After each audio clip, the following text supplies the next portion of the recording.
This is the brand new Brooks Adrenaline GTS 25 and this is the Andrenaline GTS 24. On the surface, both shoes look almost identical, but Brooks have actually changed more on this model than they have in years of making the Adrenaline. The Adrenaline has always been one of the safest, most predictable and dependable shoes for walking, for standing all day and for those long runs. And the GTS 24 was predictable and stable, but let's face it, it was a little bit boring underfoot. With the GTS 25, Brooks have changed the stack, the drop, and changed how the shoe actually feels underfoot. The big question is whether these changes actually make the shoe any better, or whether Brooks have removed some of what made the Adrenaline so dependable in the first place. And we also have its competitors like the ASICS Kayano 32, which we're going to compare it to as well. So the GTS 25 feels a lot softer through the heel, a little bit firmer through the midfoot, but still maintains that flexibility through the forefoot. The geometry through the rear foot has also changed, so the transition that you feel when you initiate contact with the ground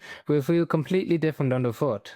The overall platform is broader, the drop is lower, and the shoe feels more like a classic lifestyle shoe, an easy running shoe. But none of this is obvious when you look at the two shoes side by side, but when you put the shoe on you'll definitely feel the difference. So let's run through the key numbers on the Brooks Adrenaline GTS 25. The stack height is now 37mm in the rear foot, 27mm in the forefoot, giving you a 10mm drop, compared to the 12mm drop that we've always seen in the GTS 24, 23, 22. The weight in the size 9 men's US is 289 grams, so it's slightly heavier, but you don't particularly notice that change when it's on your foot. Price wise, it stays the same and sits in the same bracket as a premium stability shoe like the Kayano 32. The upper has been updated, so it's a bit more of a streamlined engineered mesh. We have a new external pull-on tab.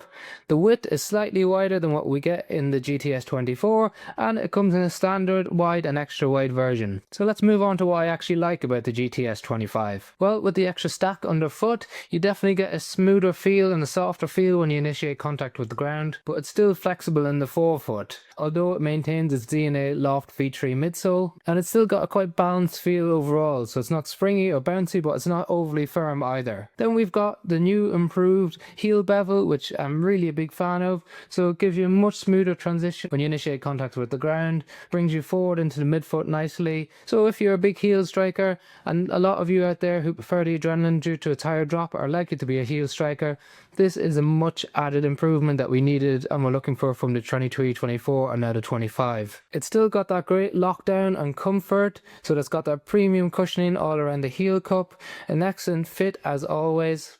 And I always like with most of Brooks' shoes that are quite versatile options, so if you want a shoe for going for long walks or for those easy runs, it's got you covered for both of those aspects. Then my final like is, even though they've increased the weight slightly, you don't really notice that underneath your foot. But unfortunately, like most shoes, there's always some things that we don't like with the changes. The first is that while we still have the guide rail system to keep your foot centered in the shoe as you move, you don't feel that arch support as prominently in the heel and midfoot as what we did in the GTS 24, and you can see that we've now got what looks like a bigger sidewall on the inside of the GTS 25 rather than that smooth go-to support system that ran all the way from the heel to the midfoot in the 24. We've also got this really compressive lateral aspect of the heel, so as you can see when you initiate contact with the ground, that collapses somewhat. So if you're someone who struggles with some supination issues, then this is definitely not an option for you, whereas you might have found the guide rail system quite helpful in the GTS 24.